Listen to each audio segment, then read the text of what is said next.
You hated the Sony Spider-Man trailers, but you loved the movie last year. So I don't know what to do with you anymore, Mike. It's not a bird, it's not a plane, it's Superhero Slate. It's a modern podcast where we talk about everything that's great, like movies, TV, superheroes. It's Superhero Slate. Oh yeah. Hello, everyone, and welcome to Superhero Slate, the show where we run down the latest superhero entertainment news. We love TV, movies, and superheroes, so let's talk it all out. My name is Chris Dillard. And my name's Mike Royer. And the probably final trailer for Avengers Infinity War dropped this week, Mike. Oh, you know it. Have you heard about it? I think everybody missed it. DC adds new gods to their slate. We're going to talk about what that means. Mm-hmm. And we preview the summer movie lineup as well. This is Mike's suggestion. Mike brought a big thing to the table today. I'm pretty proud of him. That's right. Yeah, this is going to be a high-energy episode for me. I'm really excited. We're going to talk about this Infinity War trailer, which we have been hotly anticipating for, I feel like, 3 weeks now. We were able to nab our tickets, so that's good. But I'm not going to jump the gun here before we jump into all of that. But we have a little bit of our own little March Madness bracket running right now, Chris, don't we? That's true. I don't know anything about sports ball. You can ask anybody. It's true. I know that someone upset somebody else this week on a bracket or something like that. Someone put it in terms for me. It's like if Thor: The Dark World was voted better than Black Panther. And we just messed everybody up. But we are hosting a Marvel March Madness bracket. It's on the links in all our media right now. You go to our Facebook page, Twitter, I think it's on Instagram, wherever you go, find it. Our first round was last week, and we had, I believe, over 600 votes on the first round alone. So thank you to everybody who voted. And now we are down to the final 8 movies, Mike. And the final 8 movies are a little harder than the first round. We have the matchup Black Panther versus Thor Ragnarok, Avengers versus Guardians of the Galaxy, Iron Man 1 versus Spider-Man Homecoming, all right, Civil War versus Winter Soldier. Ooh, that's the game that you're gonna want to watch. This is the matchups I was worried were gonna happen, and they are. So, how do you even pick between some of these right now? So I don't even know, Mike. You know how you pick? Disney comes out with a streaming service, and you can just watch them all for the same amount of money. I feel like that's eventually the marketing ploy that we're gonna end up seeing. But I think heart of hearts, my favorite one is Winter Soldier, so I'd like to see that one run to the finale myself. Okay, I think a lot of people are feeling Winter Soldier. A lot of people are loving Black Panther. Just from the results here, I will tell you the movie that has the most amount of votes in this bracket in first round. Can you guess what it is? Iron Man. Black Panther. Oh, okay. The second movie, the number 2 movie, only off by 1 vote, is The Avengers. Ooh, yeah, The Avengers has a very special place in my heart, as you know, the first time all the characters met up. I think it was the first time I really felt like we were in a moment where comic book movies were a little bit more solidified than they had been in the past. You know, before The Avengers, we didn't really know if we were kind of just getting another small little phase that we had seen with like the X-Men movies and stuff like that. It's like, oh, well, you know, we've seen a couple X-Men movies. We saw a couple of Spider-Man movies. Oh, here's like an Iron Man movie, a Captain America movie, Thor movie. They all came together and just like, wow, they really killed it. And then they announced so many more. So yeah, that's a special moment for me. So, you know, if the Avengers went up against Winter Soldier, I wouldn't be mad. No, I don't think anybody would. The fact it's up against Guardians of the Galaxy is still a good movie. It's hard to knock that one too. I mean, essentially the 2 team-up movies with more than one main character is crazy to think about. And I think Guardians of the Galaxy is like the first Marvel movie I went to with my wife, so like it holds another special place to me. So it's just so hard to pick these. But you guys can head over to superheroslate.com/vote and pick your winners of these right now. And next Sunday, the rounds will change, and we'll be in our final 4.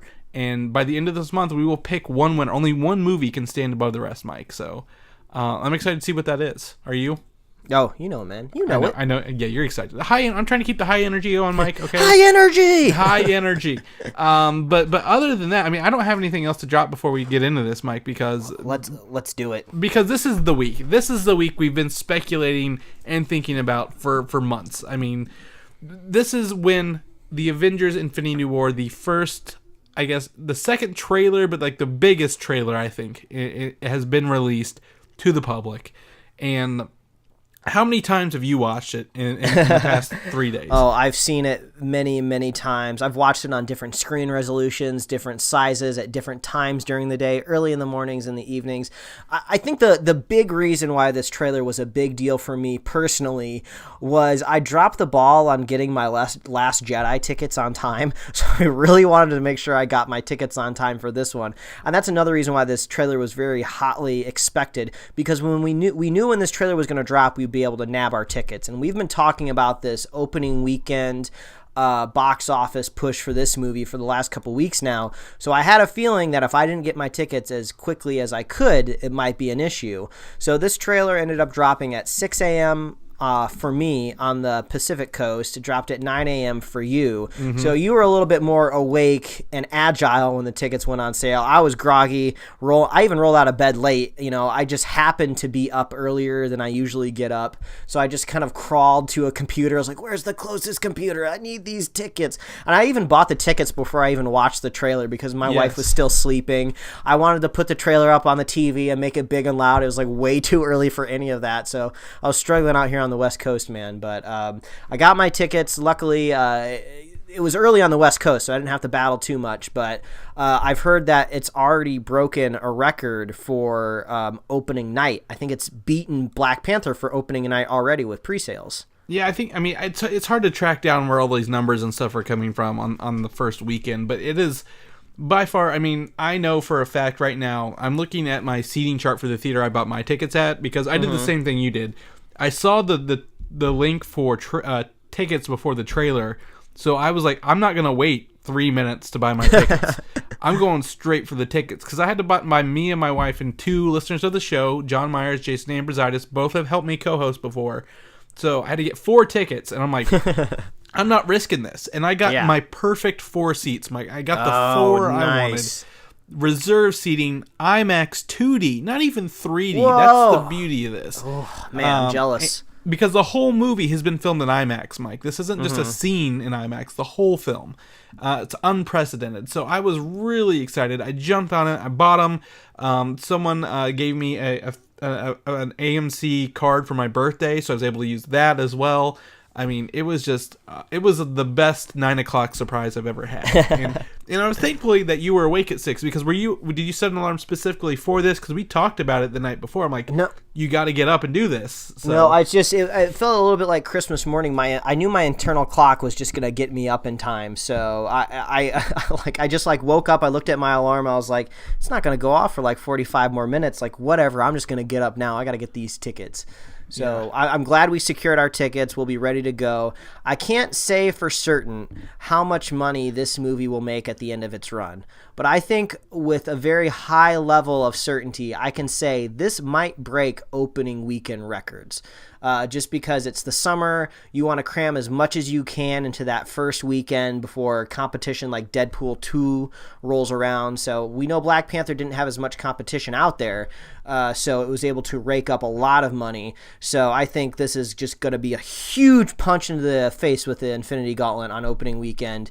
So I would suggest definitely go out there, get your tickets as soon as possible, especially if it's in a larger city, like a larger market. You got to get those tickets as fast as you can. I'm looking right now. You get 4 seats left in my theater right now if you go buy tickets for the 7 o'clock. That's just a few days have gone by, people. Yeah. So we have buried the lead long enough, Chris. Let's talk about the trailer.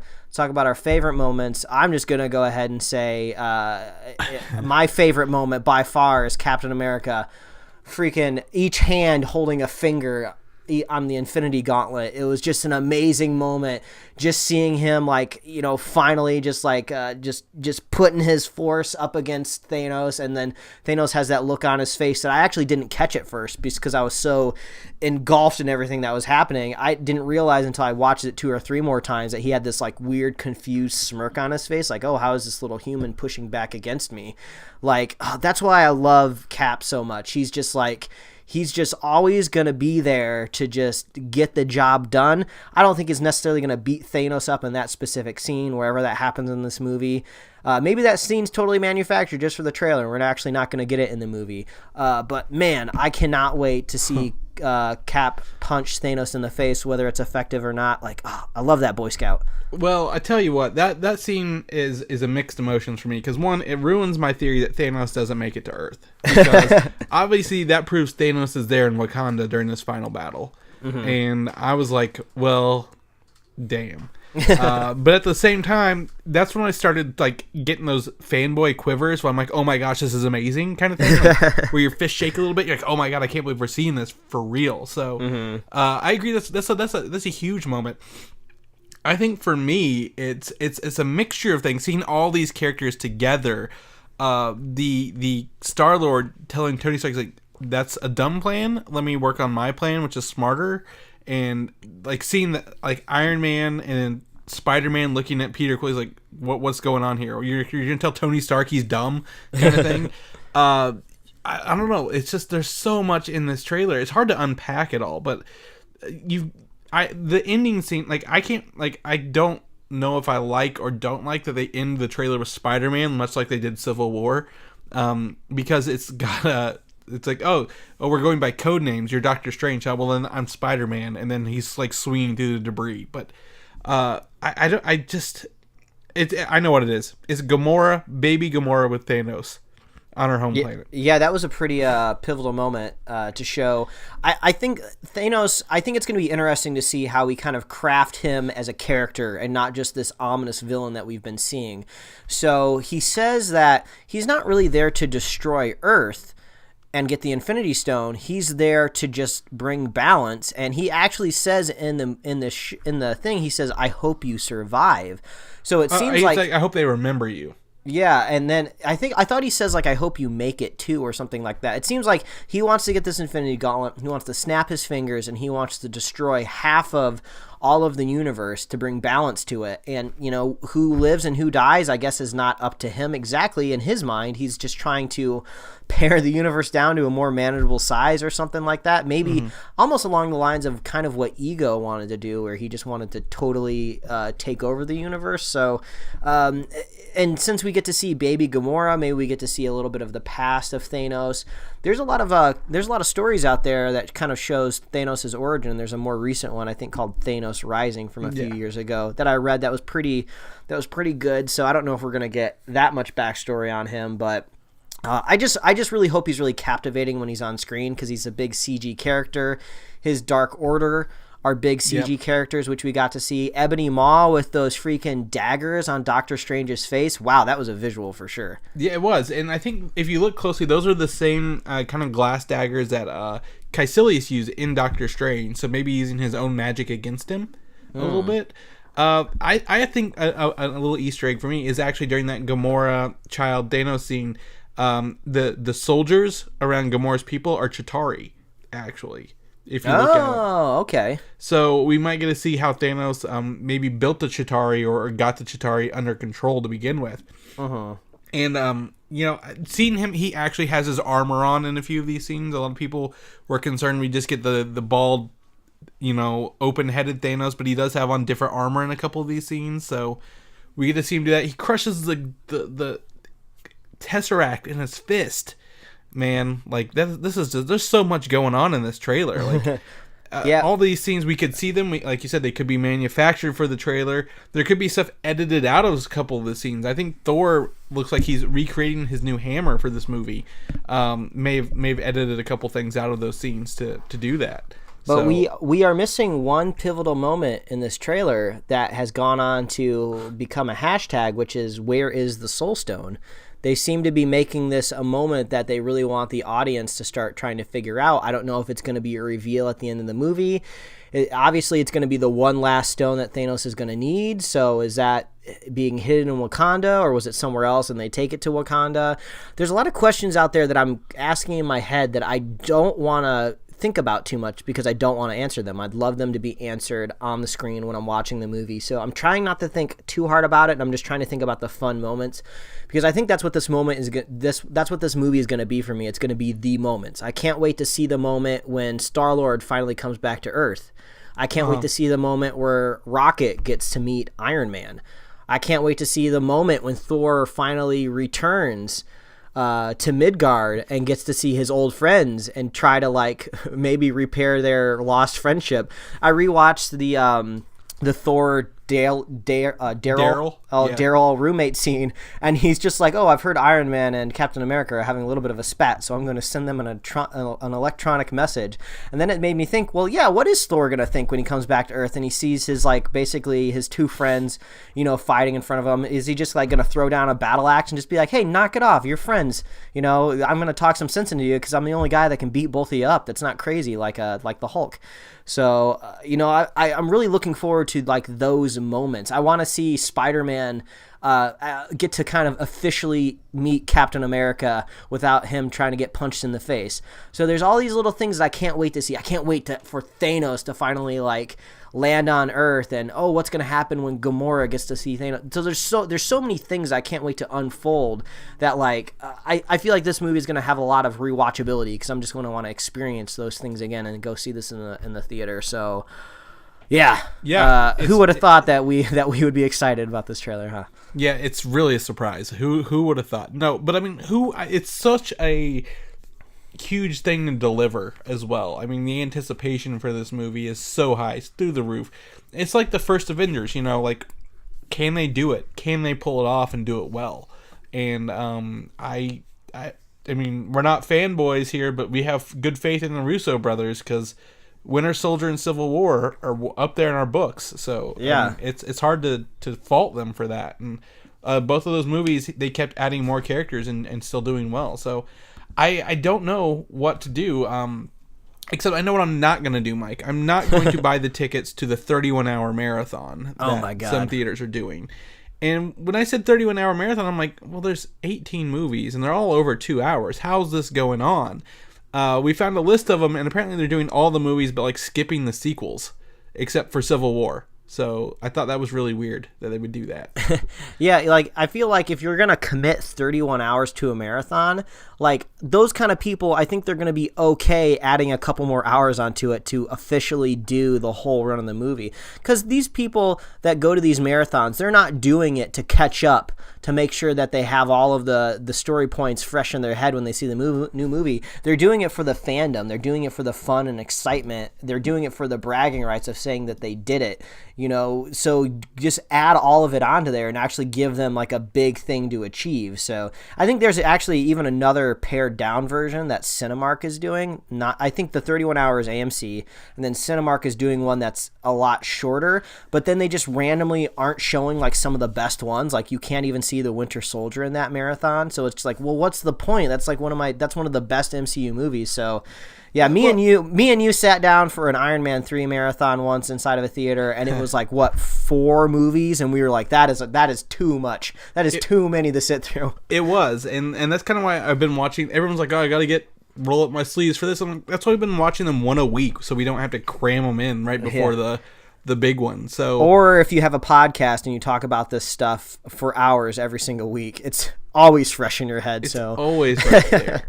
And then we've got confirmation that on top of that marathon, the movie is 2 hours and 36 minutes long, Mike, the longest MCU movie to date. So, I would sit down for 3 hours of this if need be. yeah, give me 3. I'll take a 3-hour cut. Do we need a Whedon cut of this as well? No? It's too late for that, probably. And lastly, our big theatrical poster that everybody wants to see in the theaters is here, and it's got all your fan favorite characters. I mean, it's got we see Bucky with his new arm, Hulk, Iron Spider, all the Guardians over here hanging out. Even War Machine back up and moving around, Doctor Strange and Wong, Vision, Scarlet Witch, and then all the main characters. But I think some of the interesting things here is Thanos has his glove with only 2 gems in it. Mm-hmm. Iron Man's kind of in a Jesus pose. Looks like he might be doing some sort of big sacrificial play. I don't know.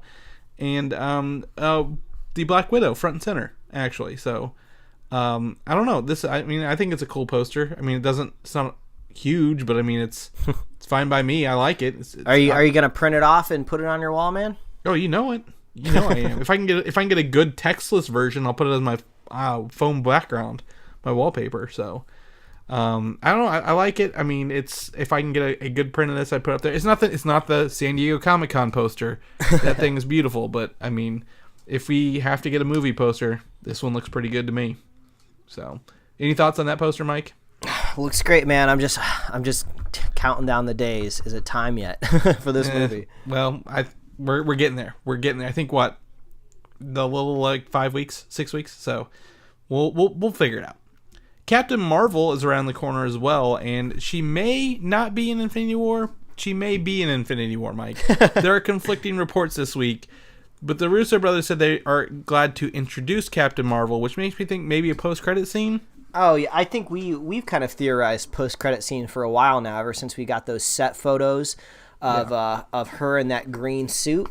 Those set photos were happening before Captain Marvel had officially started filming yet, so we knew that probably wasn't a costume test. So I think it's almost kind of all been but confirmed that this was for not her movie. So it makes you think end credit scene. So the conflicting reports make me kind of think, well, maybe she's not in an after credit scene. Maybe she's like at the very end of the movie or something like that. That would be kind of cool. I'm not saying she swoops in to save the day, but maybe she gets introduced outside of an after credit scene, and maybe she's also in an after credit scene. I don't know. That's what I love about this movie. We don't know anything yet.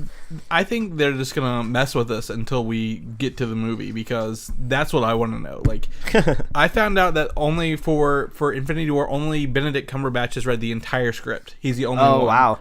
Is he just the only one that sat down and took the time because he's a proper Englishman and reads the whole script like a proper actor? Maybe it could also be that I think they had like several versions out there, so in case things did leak, they wouldn't know what they were doing. So Well, yeah, you got Tom Holland on set. Tom Holland and Old Man Ruffalo, who's live streaming stuff, and Tom Holland that just doesn't know when to keep his mouth shut. So, yeah, they're probably just like, don't give anybody anything, because they'll just put it all together. Yeah, so I think he might be he may have a big role than we think. So maybe that's why he had the whole thing. So I don't know, but I mean, at least Captain Marvel is confirmed for Avengers 4, which I didn't think is in question, but we may or may not see her in Infinity War. I would love to, but I get it if they don't want to introduce her 10 months before her movie or whatever. So I get it. It's cool with me if they don't do it in the first one. Yeah. Actress DeWanda Wise has left Captain Marvel due to scheduling conflicts for her Netflix series She's Gotta Have It. She's playing an undisclosed role. We think it's Monica Rambeau, who was one of the original Captain Marvels. And they've already recast it with actress Lashana Lynch from Still Starcrossed to take the role. So I don't know either of these actors, to be honest, but it was big enough news for Marvel to say they left and we've already replaced her. So it doesn't sound like it's like a conflict of interest. It's just the Netflix show She's Gotta Have It took off, and they didn't expect it to get a season 2 until it was too late. Yeah. Maybe they're just getting their Don Cheadle earlier. They don't want to. They don't want to deal with anything mid movie. So yeah, maybe. But it does start filming this week, so that at least they got it done before filming started. So that's good for them. Black Panther is out there just raking in the money like it's nobody's business. This is the 5th week it has been number 1 movie in America. The longest a superhero movie has remained number 1 as well. Yeah, that's mean A Wrinkle in Time didn't budget. That's for sure. Wrinkle in Time, that's been out for 2 weeks though. Tomb Raider was this week, and it didn't even get close to it. So man, that just that shows you the earning power of Black Panther. That these brand new, potentially blockbuster movies come out, and then it's just like, nope, I'm just gonna be number 1 again. How about that? Yeah. To hell with you. I'm trying to figure out where it is domestic. I think it may pass the Avengers. It may pass The Last Jedi and Avengers this weekend as well. So it may be top 5 domestic grossing earner by the end of this week. We all know that sequel is being fast tracked now. So if we have Ant-Man and the Wasp, then Captain Marvel, and then the next Avengers movie, if that's it. I think Spider-Man is supposed to be the one that happens right after that. I could see Black Panther coming right after Spider-Man. Well, Spider-Man and then Guardians of the Galaxy 3. And then it would be Black Panther. So Well, there you go. I think that's going to be my guess. I think they throw another new. I think that they have to throw a new character in. I think they do at least one new character, and then try to wherever they want to put. I mean, they might try to put Black Panther back in February. I could totally see them being like, "Well, February worked once. Let's do it again," kind of thing. So, I don't know, but I mean, that is huge news for Black Panther. Like, I didn't think. I mean, I know it's a good movie. We know it's a good movie. I didn't think it would take over the Avengers, because again, that is a huge monumental thing in and of itself, but that is just fantastic. It's doing so well, so maybe it can make more. I don't know. I don't see any conflicts up until Infinity War. So. Ryan Coogler is set, man. He's going to be able to make whatever movie he wants in Hollywood. If he has like the weirdest script idea, it's going to get made because he's printing money. Yeah, he definitely is, and that's good for him. Good for him. He deserves that. He put in his time. So. Deadpool 2 got some news on this. More Cable and Domino scenes have been added to the movie and reshoots in the past month due to positive reception at test screenings. So yeah, we've been kind of we didn't talk about this a little bit last week, probably because it was almost a non-story, but now maybe since we're getting more reception. Apparently there was a test screening, and some blogger that signed a release that said he wouldn't say anything about it ended up going on Twitter and saying that it was really rough and jumbled, but of course it was, because you went and saw a movie for a screening. Like, they're not just showing it for you because they just want to hand the movie out early. Like, no, they're screening it to see what's wrong with it so they can fix it. So of course it's not going to be perfect. So it's interesting, now we're seeing leaks of positive receptions from a test screening, so it must mean it's getting better. I don't really take too much from it, because if you remember, we talked about test screenings of Wonder Woman on this show a while back, and how they weren't that good, but then we went and saw the movie and it was good. So yeah, you can't take too much out of a test screening. No, I don't think so either. But I think it's one of those things where, like, it actually wasn't a blog. Like, someone told a blogger that they went to a test screening, and then they came to find out that person actually didn't go. So there was no bad news at all. It was just someone spreading bad news. But then they came out later and like, yes, we added more scenes like a month ago with Cable and Domino because people want to see them. And I'm like, well, that's good. I like to see those characters. So let's see what they can do with that. But also, Deadpool 1 is securing its debut in China finally at a film festival this week or this month. I wonder. I don't remember why didn't it make it the first time around. They don't let really R-rated movies into China very often. They're very strict. The film market in China is very, very restricted. They only let so many movies in from America during the year, and I think R-rated movies are just kind of right out.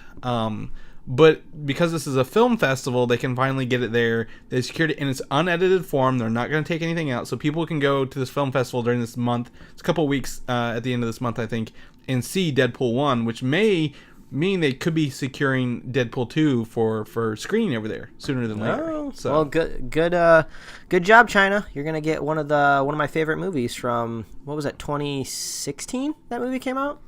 I don't remember at this point. It's been a while. It's been a minute. I think it was. So yeah, have fun with that. Yeah, I mean that's good. I mean I'm glad they're at least getting it now. I mean, if they have to wait 2 more years for Deadpool 2, so be it. I mean, they'll get there.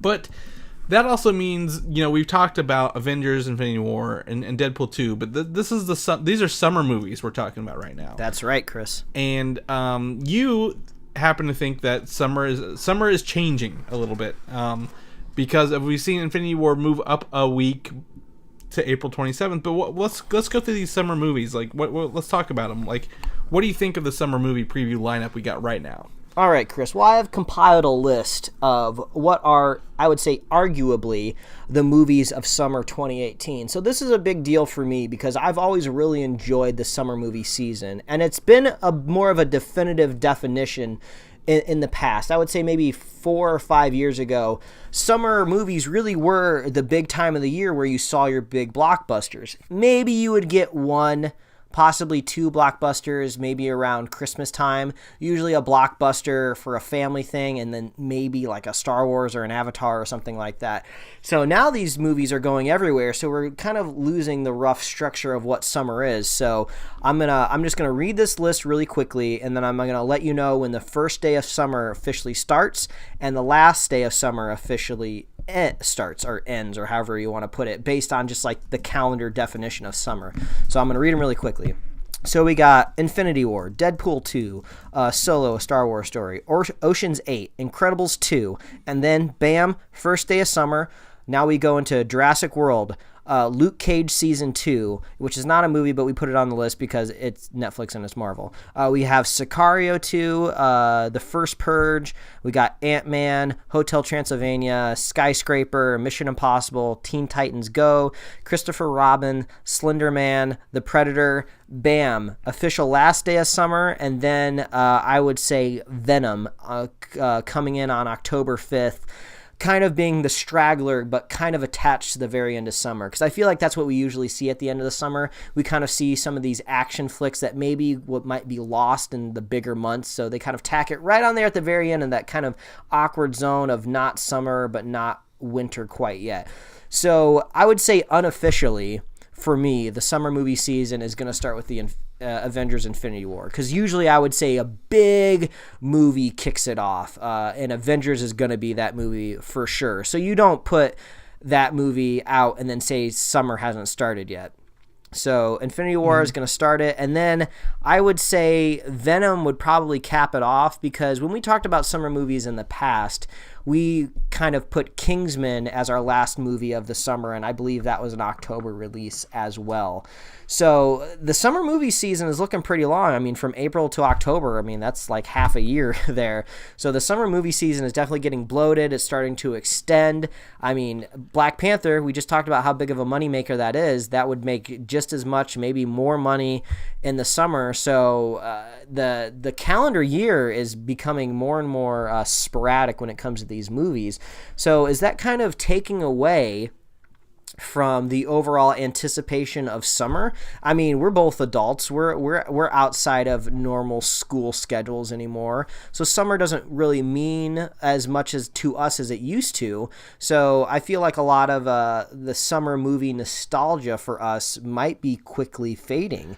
Well, who knows? The children being born right now at this very second may never know what a summer movie season was, because they can just go see their new Avengers breakout movie that we were talking about in our Jessica Jones review. They could go see that, and like who knows? They could see it in October. Well, so this kind of is different for me. My wife's a teacher, so I actually still have to adhere a little bit to school schedules. A little bit, and it's not so much. I mean, we still can go to the movies any time of year we want to, but having a history of film under my belt here, there is a reason why May through July are the biggest months, even though one of those is, I guess, 1.5 of it's not even in the summer, and it's because of the way theaters used to be, drive-ins. People would go to drive-in theaters when the weather got nice in May and stay there through, June and July, and sometimes August, but not so much. So the drive-ins were huge. Kids were out of school. They could go outside and watch their movies, and that's kind of where the summer tentpole blockbuster idea kind of started. And then, they still always had indoor theaters, but January, February were usually used to actually be the biggest months of the year, like in the 40s and 50s. That's when theaters would drop their biggest movies, but because of weather and snow and like the way North America climate is, they stopped doing it because people couldn't get out to go watch movies sometimes. And holidays you actually see an increase in theaters no matter what the month, except for President's Day and Martin Luther King Day. They don't see a lot of people going to the movies on those days, surprisingly. Yeah. Well, but I agree with you with the advent of theaters being very close to us now. The turnaround time for a lot of these movies being like 3 months to DVD. I don't know. I mean, it's weird. Like any month can be a movie month now, and it doesn't matter when it is. So I think it's come out of the no more drive-in, no more summer. We can go watch a movie anytime now. Yeah, but looking at the list, and if you're out there listening and you want to see this list, all you have to go is hit up superheroslate.com and check out the show notes for this episode, and you can see the list. But Chris, looking at this list, I don't necessarily want you to rank anything or pick your top 3, but what are 3 movies on this list that you're looking forward to? You don't necessarily have to adhere to the superhero moniker that we drive home on this show, but what are 3 movies this summer that are really kind of sticking out to you? outside of the superhero movies, and I have to include, I'm going to say actually Incredibles 2, since it's not in our normal repertoire. Well, I wouldn't say, I would say anything's up for grab, whether it's superhero or not. Well, of course, Infinity War and Deadpool 2. Just kind of looking down the list here, not really any other than maybe. I mean, of course, Ant-Man and the Wasp.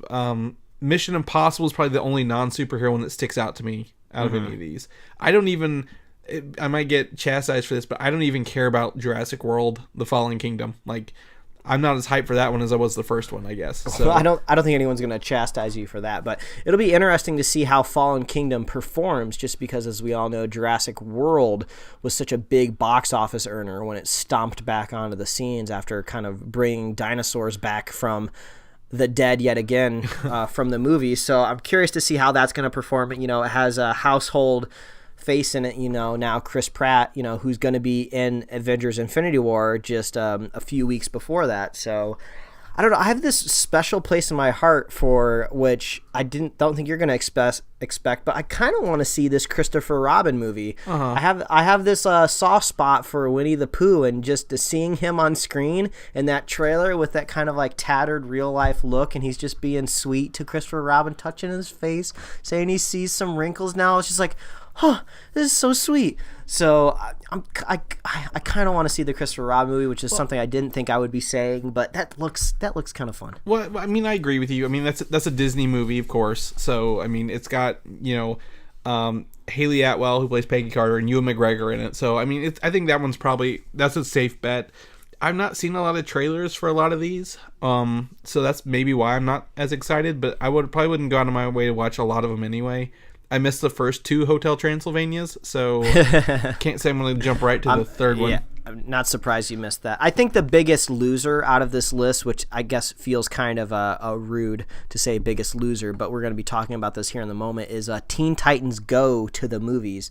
I'm sure that there's a big market out there for the show on Cartoon Network for kids, because I hear that they put this show basically on constant repeat for the network on Cartoon Network. It's just always playing. And I guess they finally made it to a movie, so great for them. I can't imagine this movie's going to make a lot of money, so I hope the budget's not too big. You know, sandwiched, it's on the same weekend as Mission Impossible Fallout. I mean, you know, good luck. I mean, that's a Tom Cruise vehicle. I want to see what Tom Cruise is hanging off of or jumping over or falling into for this movie, so I don't think I'm going to be seeing Teen Titans Go this summer. I think for me, the biggest loser might be The Rock's movie, Skyscraper. I mean, he's done so well. I mean, was it Jumanji? Still in the theaters and in like theater, like you can go buy it right now as well. So that's huge for a movie to be doing both of those. But I mean, I just don't know if his Skyscraper movie, it's like Die Hard, but he's missing a leg, like is what it looks like to me. Slender Man, it's a little August is a little early for horror movies, I feel. They could have pushed that back. But yeah, Teen Titans Go to the movies, I don't have any interest in, despite it being a superhero movie, of course. But I think Venom's higher on this list than most of these other movies, to be honest, Mike. And that's saying something. Yeah, it's still just such a curiosity for me. It's hard for me to form like a solid opinion of whether I'm just going to write it off until I see Venom literally in the trailer. That's going to be a big moment for a lot of people out there. So we're all still waiting for that. But yeah, man, that's the summer movie report, if you will. So we're going to wait and see how this unfolds. It's weird seeing a sequel to Sicario in there, because that is a movie that I never thought would ever need or get a sequel. So yeah, we'll let you know on October 6th how the summer shakes out. Yeah, we'll have to go back and do it and take a look. We may be pleasantly surprised. This might be a good summer for Movie Pass if you like to go to the movies but don't want to pay the big price. I now that you mention it, I see a lot of really great Movie Pass movies here. Like you said, like Skyscraper, I think would be a great Movie Pass movie. The First Purge, I've only seen the first Purge movie, but I think Purge movies are kind of fun, so it'd be great if you're already basically kind of paying a subscription to see that. Ocean's 8 might be fun to dabble in a little bit, not maybe a movie you need to see opening weekend, so heck yeah, maybe get that Movie Pass ready. I mean, we're getting another Predator movie.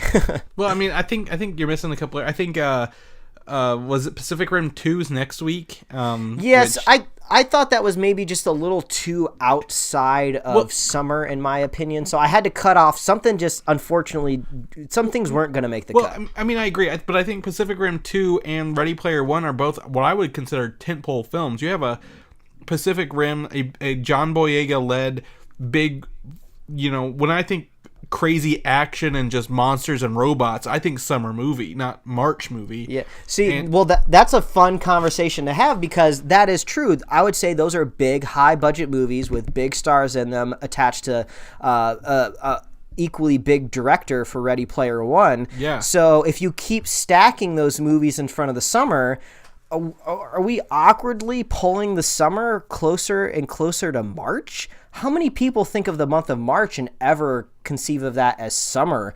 I remember living back in the Midwest, there would be feet of snow in my front yard growing up during March.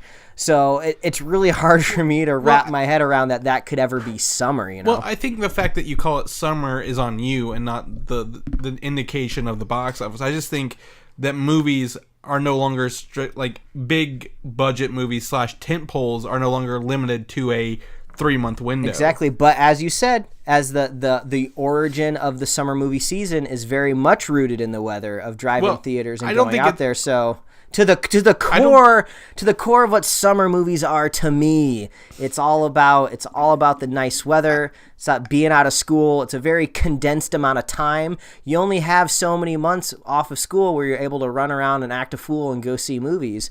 So, and there's only so many movies you can fit in there. So once it starts to trickle out to the seams, you got to deal with homework. You got to go to class. You got to wake up early in the mornings.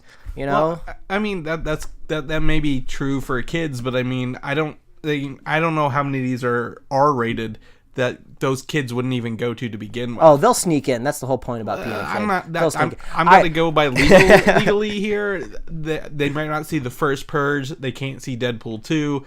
But I don't think it's no longer... I mean, summer is a misnomer. The blockbuster season is year-round now. So yes, I would agree with that, but I will fight you tooth and nail that March is not a summer movie month. But I don't call it summer. I think that's you. That's on you calling it summer. You're misconstruing summer movies with blockbuster movies. So all right, everybody, reach out if you agree with Chris. If you agree with me, I want to know. I want to come back next week and we'll be able to shove it in each other's faces. I look forward to hearing all the messages where I'm right. So those are my favorite ones. We'll see. But we ended the summer on Venom, which is a Sony movie, and Sony isn't known for making the best movie choices.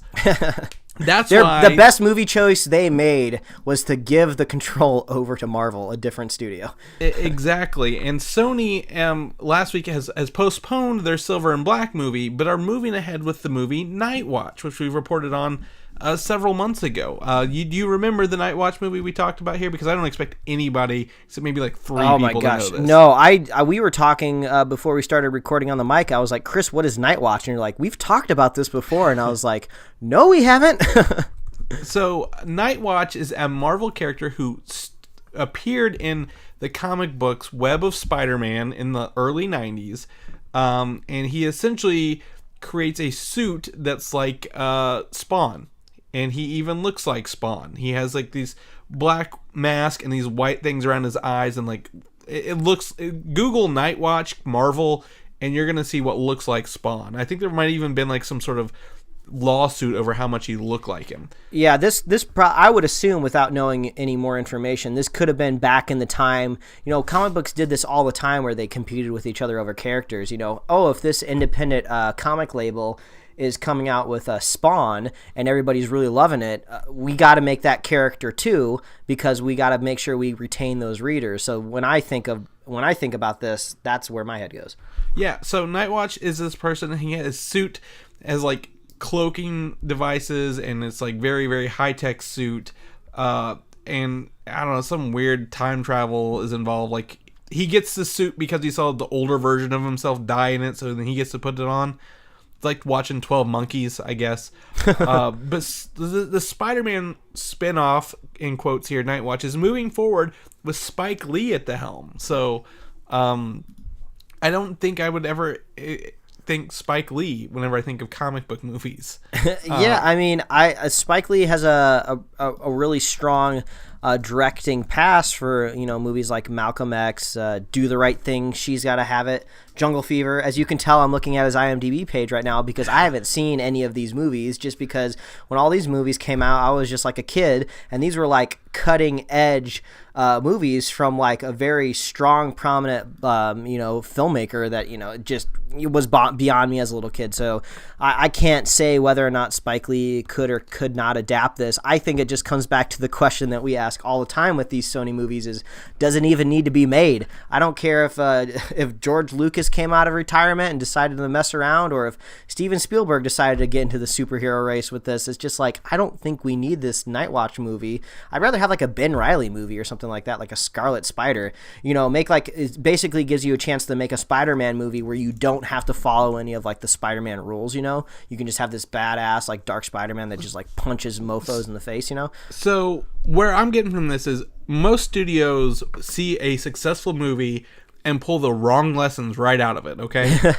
So Kevin Trench, the guy who is Nightwatch in the comic books, is an African American man.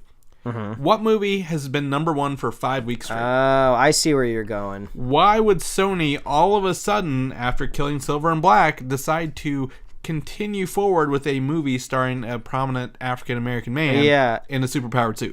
It's not like we're saying we don't need more African American led superhero movies.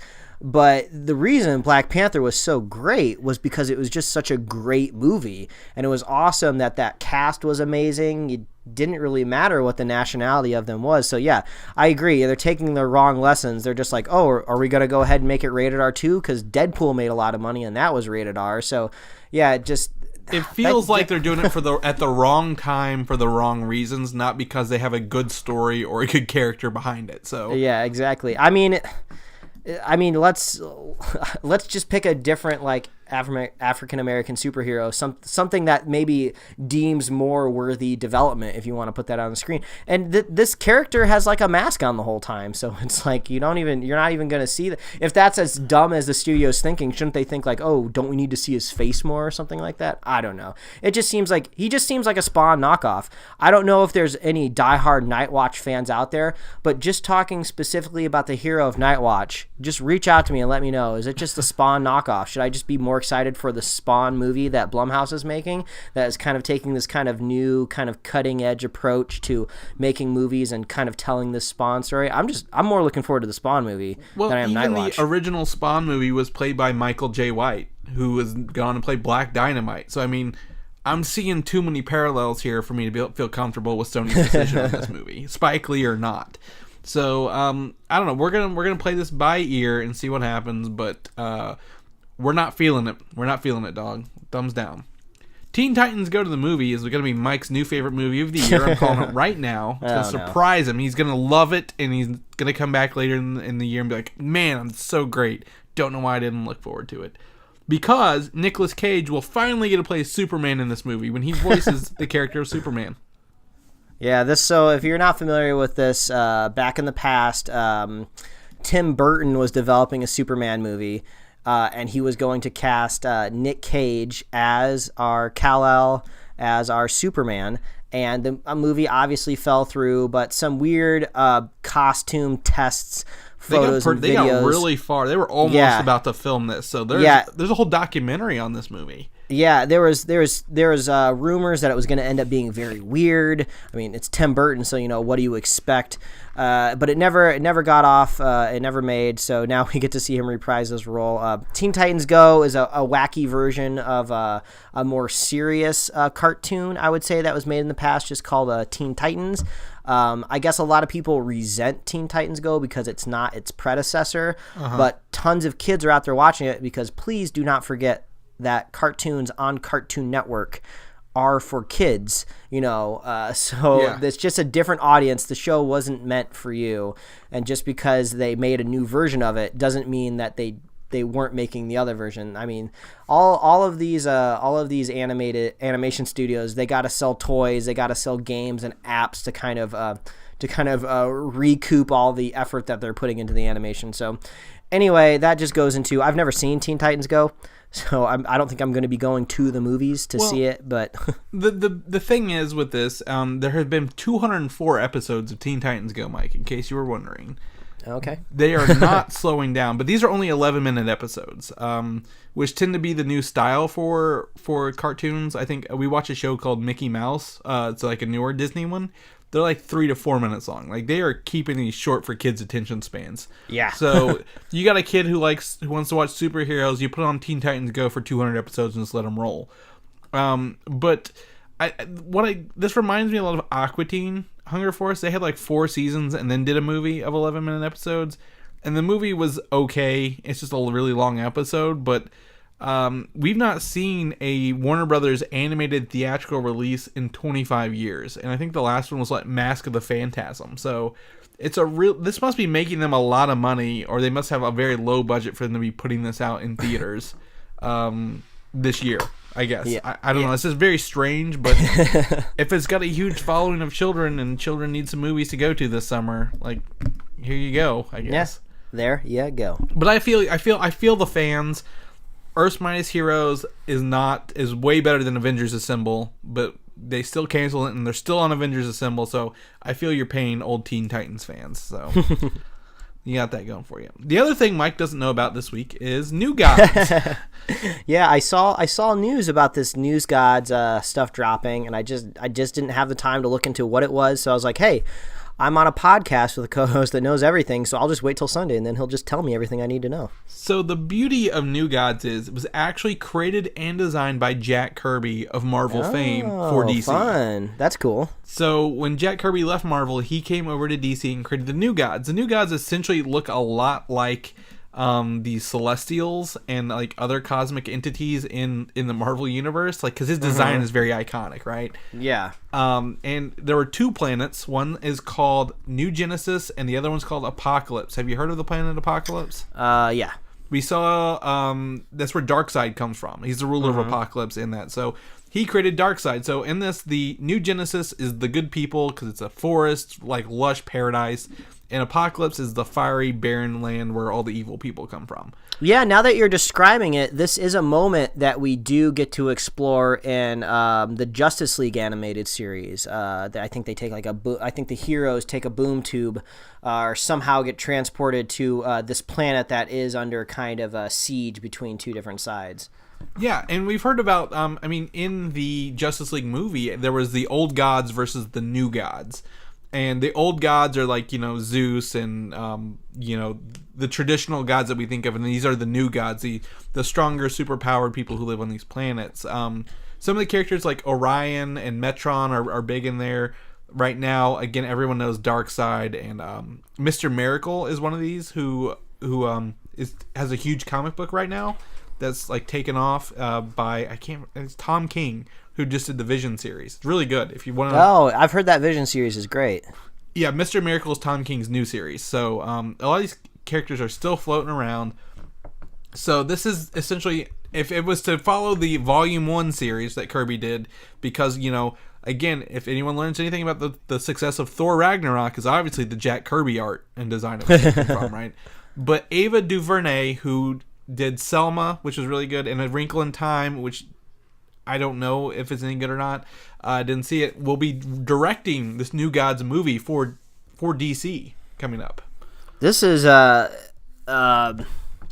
interesting news, but it's the big caveat grain of salt that we've been taking on the show with all of our DC news is who knows? They can say whatever they want because we have heard so many different movies get announced and then benched and then kind of downplayed and then a new movie crops up. So I have no idea what to think about this, but this would be a big overarching story. It feels like that would kind of maybe delve into a possible Justice League movie in the future because these are big players out there cosmically. So we're not talking about no little Batgirl movie here. We're talking about some big gods that probably at some point will show up to Earth and start punching people. So yeah, I don't know, man. I mean, there's also an opportunity here for them to work outside of the realm of like the Earth realm. I mean, it's kind of like Wonder Woman. It's kind of like Thor, but this is more maybe along the lines of Thor. These other planets out in space. What are the other cultures like who are coming to Earth before they get Darkseid to us? So give us a history of Darkseid before he gets to us, and whenever they decide to do a Justice League 2 kind of thing. So I think it could be a good thing to do. Ava is she's a good director. I think she'll be a competent film director, I think, so for this. So it's a good choice. The script is going to be written by Cario Salem. He wrote, I think it was a De Niro film called The Score in like 2001. De Niro and Marlon Brando, I believe. But he also won an Emmy in the 90s, so he's an award-winning they seem to be pulling some people together on this. I don't know. Well, I just hope maybe a potential Flashpoint movie might just rewrite some of this nonsense that we've had to deal with, and maybe it'll kind of pave a clear path for maybe a New Gods movie, because it sounds really weird, and we like Jack Kirby, so maybe if things get kind of weird and psychedelic with these abstract space gods.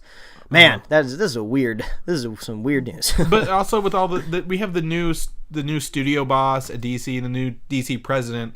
Again, none of this stuff is actually coming from DC. This is all just like articles like people are reporting on. So I don't know actually what DC has said to the public themselves. So it's really weird. But this could be one of their new things. Where like, we're gonna try to do Marvel's approach step by step this time rather than all at once. Or I think they just have an official dartboard where they're chucking darts. We'll find out. Yeah, well, maybe their old one was. Well, I'll give a little new faith in the new one until they mess something up here. New faith in the new gods. That's right. But speaking of the Flashpoint movie, they talk that they're starting to film this movie very soon, Mike. Oh, where are they filming it? In Canada. Do you know what else they film in Canada? The Flash. The TV show, The Flash. Yeah. So if they wanted to do Flashpoint and show alternate realities and worlds, they could pull that cast over. Oh my God, that would be such a weird, bizarre, but amazing fan service to do, because you could do it without any hang-ups pretty easily. The Flash films in Vancouver, so that would be a really amazing cameo, because that is what Flashpoint is all about. It's all about these different Earths, so I would love to see, like, even if it was like a small moment of maybe him running through the Speed Force and maybe seeing flashes of other dimensions. It would be kind of cool to see CW's Barry Allen for a moment. Where they have to team up all these different versions of the Flash that we've seen before, and then one of them is the TV version of Barry Allen. Oh my gosh. And Wally West. Be still my beating heart. That would be amazing. That would be pretty cool. That'd be a bold move, and I would applaud them if they can pull it off and do it. But we don't know, but normally they don't shoot in Canada, so that's just weird that they happen to be shooting in the same place. So we'll see how that is. Also this week, another trailer dropped, not as big as Infinity War, but the Fantastic Beasts 2: The Crimes of Grindelwald was able to make it out there. And did you end up watching it? Oh yeah, me and my wife ingested the Fantastic Beasts trailer. That's for sure. We got into a little bit of a tiff. Talking about this movie. We're on little different sides of the aisle, I would say, with this film after this trailer. So I'm curious to see what you think. Okay, well, I mean, to me, I think this is one of those, hey, remember Harry Potter trailers? Because like they're very, very sure to tell you, we're going to Hogwarts for this one for a little bit. Maybe we don't know how long, but here's Hogwarts, just like you remember it. But I don't know. I mean, it seems okay to me. It's like, here's Hogwarts, here's Dumbledore. Remember all of these magical things that you liked from this other 7-movie series that wasn't that long ago when the last time you saw them was. And they're all streaming on HBO now, and they play every Christmas all the time in a marathon. So I think the thing that I am kind of getting at here is the Fantastic Beasts angle really just seems shoehorned at this point in time. Now, if they want to make a prequel movie about Grindelwald and Dumbledore, go for it. Prequel movies happen. We've seen it before. They seem to be much more competent at it than when Star Wars came around for its prequels. Go ahead and do it. But even when you look at the logo for this movie, Fantastic Beasts is almost this little footnote up in the corner, just very tiny. So it's like, I don't really know why Eddie Redmayne needs to be involved. He almost seems a little bit like a doofus. Like when I rewatched Fantastic Beasts, he's not really doing a whole lot. Yeah, he knows a lot about like monsters and stuff like that, but like overall, like wizarding wise, he just kind of seems to be good at wrangling creatures. I can't imagine him like whipping up a really useful spell at any point in time that anybody else couldn't do. So I just don't know why he has to be the fulcrum of all of these movies. There are two things in this. I agree with you, and if you remember our spoiler cast on this when we had our wives on there, I was very much in the shoes you are now. I'm like, I don't get the point of this movie. But there are two things in this one. One, they are very much focusing on the Deathly Hollow symbols. Yes. It's in the title. It flashes right before the title. But why did Grindelwald have to those? Because I thought that was a Voldemort thing. I don't. I asked my wife about that, and she says it ladders up to Grindelwald, because I guess when I don't know where she gets this information from. I don't know if it's from the books or from a website. Our wives are much more entrenched in this than we are, but apparently Grindelwald has a very close connection with the Deathly Hallows. When he signs his names on letters, he follows his signature with the Deathly Hallows symbol. So apparently he's really infatuated with the Deathly Hallows. But yeah, like as a regular moviegoer, I would never get that. I would think if I was going to reconstruct this new kind of wizarding world to do, place it in America. That's totally fine. Tell these older stories that maybe we want to get more context for of the Harry Potter story that we know more closely. But, maybe just don't make Eddie Redmayne the fulcrum. He just kind of seems like this doopy Pokemon master that's kind of just getting pushed through these movies. And I don't know. It just seems, I don't know, man. But like, we will surely report on what our wives think about this movie when it comes out. Yeah. I mean, I'm going to see it. I think this one looks a little better than the first one, because like, where are the Fantastic Beasts? Well, they were in the case the whole time, Mike. He had them with him the whole time. This one at least looks a little more like, oh, they're going some places and they're going to do some magic with stuff. So the one thing I did see was I believe it is there's a mysterious character there in the circus who says she's the Snake Lady, and they're not giving away her name yet. And apparently the history of this character is that she is cursed to become an animal. Not like a not a magus, but whatever, the people who turn into animals willingly. She is cursed to become the animal like within her lifetime. Maybe she becomes Nagini? That's exactly what it is. Okay. I think that's exactly where they're leading, because they won't give her name away at all. And she's an Asian actress, and that sounds like an Asian name. I don't know, just throwing some stuff together. I think it just goes to show you that maybe we are not the Harry Potter people. We are not the best of depth to be talking about this movie, but it's a big blockbuster Warner Brothers movie, about the only thing that they're doing semi-right over there at the WB. So there you go, trailer's out for Grindelwald. That it is. Go watch it and let us know. I do like the one creepy shot of Johnny Depp with his long hair. I do enjoy that shot. That's weird looking, and I'm like, that's good. Yeah, he's looking weird. So... Ready Player One, some sad news for it. Apparently Disney would not give them the rights to the main Star Wars characters for Ready Player One. But apparently you can still see R2-D2 and an X-Wing in the background somewhere. But they couldn't use Luke Skywalker, Leia, Han Solo, the Millennium Falcon, or anything like that. Well, duh. I mean, like, do you expect that franchise to be used by another studio? Like, Ready Player One isn't Disney, right? No, it's not. I think it's Fox. Or maybe Warner Brothers. It's definitely not hey Disney, we're making a movie. Can we put Mickey Mouse in it? It's like, no. Like, well, you can, I don't know, use Goofy for a second. I mean, it's just okay. It's Warner Brothers. It's Warner Brothers. Well, I thought they were like they worked most of the time on this film, like 5 years, gathering the rights to these movies just in case. Okay. But they couldn't get main Star Wars, and they could not even get Close Encounters of the Third Kind, which was also one of his like Steven Spielberg's first big movies.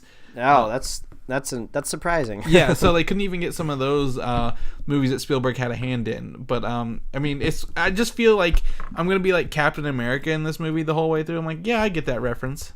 Yeah, I get that reference. Yeah, I get that. So I don't know how I feel about it yet, but I'm looking forward to going and seeing it when it comes out in a couple weeks. I don't know about you, but I look forward to it. Yeah, I mean, I don't think I'm going to necessarily see it on opening weekend. We haven't really had any plans to spoiler cast it on the show, but, we might give some initial impressions if we happen to maybe see it in a timely fashion. Yeah.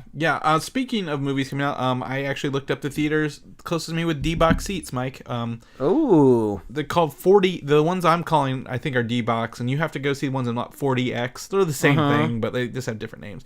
But for me, it's like a 2-hour drive.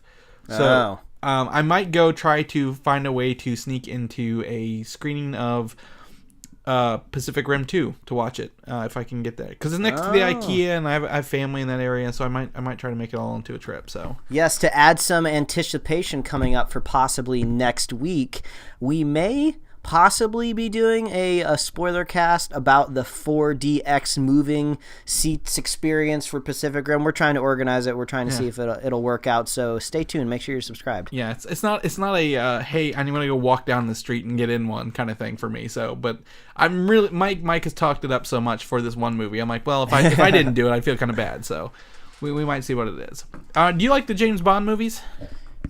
Why not? They have a place. They have a. I love the GoldenEye game. They have the right to exist, I guess, is what I'm trying to say. So I've actually never seen. I've seen the first 5 movies and the last 4 movies. I've never seen anything in between. So, but James Bond 25. Apparently, Danny Boyle is in the final words to direct the James Bond movie. So taking over as the new director for this movie. Would that make you more excited or less excited? I don't know. Is Is Daniel Craig still attached to be Bond? I think it might depend on the script and who they actually finally hire as a director. I think they need to give Daniel Craig the boot. I don't think he needs to be Bond anymore. I watched Daniel Craig recently in a movie, Logan Lucky, that you can stream on Amazon for free. Really funny. He's a really goofy, wacky kind of character. So I want to see Daniel Craig do more just off-the-wall stuff like that. He just kind of seems really flat when he's James Bond. You know, you don't have to act a whole lot when you're just like punching people in the face and like shooting and stuff. So let's get a fresh Bond in there. Let's reinvigorate this. Danny Boyle, I think I've seen 127 Hours before. That's that James Franco movie where his arm gets trapped in a boulder. Did you like it? That was pretty intense. I don't really remember if I would ever watch it again, but I would say it was compelling. Okay, because that was like one of the only movies he's written. And if Bond is working, if he works on Bond, he'll also write Bond as well, which would be the second movie he's written. And I've seen Slumdog Millionaire, and that's a really good movie. I really enjoyed that. So I think he's got the credentials. I think it'd be really interesting. I guess more nerd credit-wise, he did 28 Days Later, which I haven't seen, that zombie flick. So that could be really good. So I like Sunshine and Train Spotting are pretty good as well. Yeah, Sunshine was really interesting. So yeah, go ahead, give it to Danny Boyle. You got to reinvigorate this Bond franchise, though, because I am very much a casual Bond watcher, so you kind of got to really change it up and make it different to kind of get me to the theater for it, because I'm usually never clamoring for a Bond movie. What's your favorite one? I think Casino Royale is up there for sure, but I have a special place in my heart for the Pierce Brosnan Bonds, because that was my childhood Bond growing up with. Like you said, GoldenEye. What Tomorrow Never Dies, I think, is one also. I don't remember all the ones that he did, but those were the Bonds that I watched growing up. So I know that they're probably not considered good compared to all the Bonds out there, and some people might laugh and snicker, but that's my childhood Bond, so I have a little bit of a different connection there. But yeah, just very much a casual Bond watcher. All right. Well, if anyone out there watches Bonds religiously or loves them, let us know which ones we should be watching, because I could always use an escape, I guess, to watch a Bond movie. I don't know. But that's our news for the week, Mike. I mean, we made it past the Infinity War trailer, and that's really what I was worried about. So we made it up here. We also, we didn't mention the notes, but we just recorded our Jessica Jones Season 2 review episode, so feel free to go listen to that. As well, if you've watched it. If you've not watched it, you should probably watch it and go listen to it. We have a spoiler warning, so you'll know when to turn off. But other than that, Mike, people want to know what you're up to. Where can they find you at?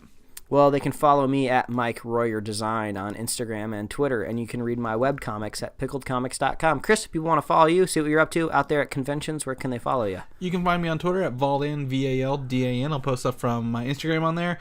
You can also head over to comicui.com, read stuff there. You can also head over to YouTube and search the DNN and see the videos we've been doing there. We just opened up like 3 more statues this week, so we're going to be putting up those videos over the next couple weeks. But if people are listening to us for the first time or want to hear our Jessica Jones review, where can people find more of us at, Mike? Well, as always, please visit superheroslate.com. That is the best place to find all the avenues we host our show and to get our awesome show notes. So if you want to check out all of those summer movies and the dates that they come out on, you can get that in our show notes at superheroslate.com, and you can find us on iTunes, YouTube, Google Play Music, SoundCloud, Stitcher. You can get us right in your email inbox every week, and you can like us on Facebook, follow us on Twitter and on Instagram. You can get merch at superheroslate.com/store. We got t-shirts, hoodies, all that good stuff.